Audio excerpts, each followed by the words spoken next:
دنیا میں ہر چیز کی نقل کرنا جرم ہے. آپ کوئی چیز نقلی بنا لیں، ٹریڈ مارک ہوتا ہے، رجسٹرڈ کمپنیاں ہیں، آپ نہیں بنا سکتے کسی کی کاپی، آپ نقل نہیں بنا سکتے. بلکہ کسی انسان کی بھی دنیا میں اگر کوئی لولا لنگڑا اندھا کانا ہے تو آپ اس کی نقل نہیں اتار سکتے.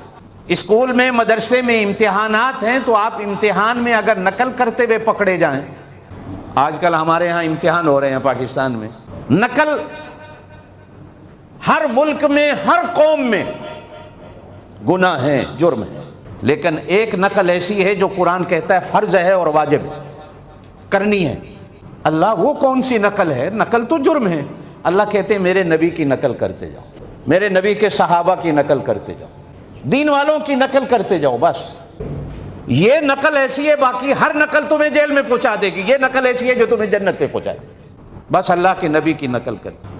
اور دوسرا، من چاہی زندگی نہ ہو کہ جیسے میرا دل چاہے. موسیٰ علیہ السلام کے مقابلے کے لیے جادوگر بلایا قرآن میں، اور باقاعدہ دعوت دے کے بلایا گیا کہ موسیٰ کا مقابلہ کرنا ہے.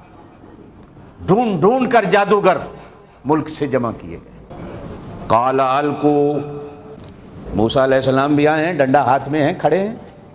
اور قرآن بڑا عجیب جملہ کہتا ہے کہ موسیٰ علیہ السلام بیٹھے نہیں.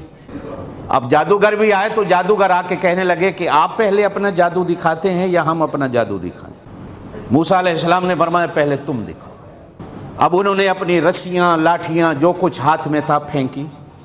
قرآن کہتا ہے وہ سانپ بنے. ایک جگہ تو قرآن نے کہا کہ لوگوں کی نظریں جادوگروں نے بند کر دی کہ وہ رسیاں سانپ نظر آنے لگی. غالباً 19ویں سپارے میں یہ جملے، اور 9ویں سپارے میں یہ ہے کہ وہ سانپ بن کے چلنے پھرنے لگی.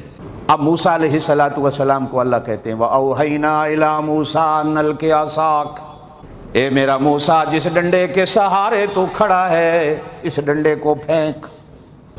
اب عقل یوں کہتی ہے کہ موسیٰ لاٹھی کو پھینکنا نہیں، اس لیے کہ لاٹھی سانپوں کو مارنے میں کام آئے گی، کوئی سانپ ڈسنے کے لیے آگے آ جائے. عقل تو یہ کہتی. آپ کے ساتھ میرے ساتھ بھی واقعہ ہو تو میں کہوں گا لاٹھی کو مضبوطی سے پکڑ لو، مارنے میں کام آئے گی. لیکن وہ حکم دیتا موسیٰ نہیں، لاٹھی کو ڈالنا تیرا کام ہے، ان سے بچانا تجھے یہ میرا کام ہے. اب وہ نقل کی طرف جاتے ہیں تو نبی کہلاتے ہیں، اگر عقل کے پیچھے چلتے ہیں تو موسیٰ نہیں رہتا.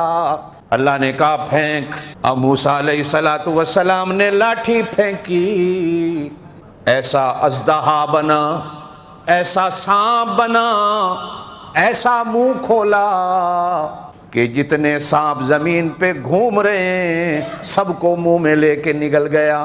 اب موسیٰ علیہ السلام عقل کے پیچھے کھڑے ہیں، یہ میری لاٹھی سانپ بن گئی. اللہ نے کہا پکڑ. اب ڈرتے ہیں، پکڑتے نہیں، یہ سانپ ہے کہیں مجھے نہ ڈس لے. اللہ حکم دیتے ہیں میرا موسیٰ ڈر نہیں، اسے ہاتھ لگانا تیرا کام ہوگا، اس کو پھر لاٹھی بنا کر تیرے ہاتھ میں دینا میرا کام. اب ایک زندگی عقل کی ہے، ایک زندگی نقل کی ہے، ایک زندگی اپنے من چاہنے کی ہے اور ایک زندگی میرے اللہ کی چاہنے کی ہے.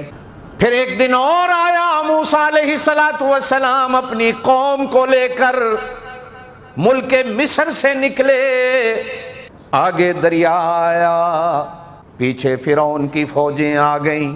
اب موسیٰ علیہ السلام کے ساتھی فرعون کی فوجوں کو دیکھ کر کہنے لگے پھنس گئے، مارے گئے، آج تو ہماری زندگی ختم ہو گئی. آگے دریا ہے، پیچھے فوج ہے، کہاں جائیں؟ موسیٰ علیہ السلام کے ہاتھ میں ڈنڈا ہے.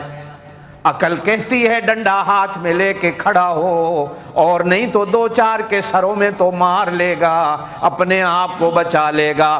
بے شک ساری فوج کا مقابلہ نہ ہو لیکن کچھ تو تیرے ہاتھوں سے مارے جائیں گے، لاٹھی کام آئے گی. لیکن اللہ کہتے ہیں انضرب بعصاک البحر، اے میرا موسیٰ سمندر پہ لاٹھی مار۔ عقل کہتی ہے لاٹھی مارنے سے کیا ہوگا، ادھر سے نقل آتی ہے اللہ کا حکم آتا ہے موسیٰ مارنا تیرا کام ہے، پھر میری قدرتیں دیکھ، دریا کو کس طرح روک کے کھڑا کر کے تیرے کو راستہ دے دیتا ہوں، مار تو صحیح۔ اب موسیٰ علیہ السلام پانی پہ لاٹھی، آپ بھی تھوڑی عقل دوڑاؤ، بڑا سمندر پہ دریا پہ لاٹھی مارنے سے کیا ہوگا، پھر دل کہتا ہے وہی ہوگا جو منظور خدا ہوگا۔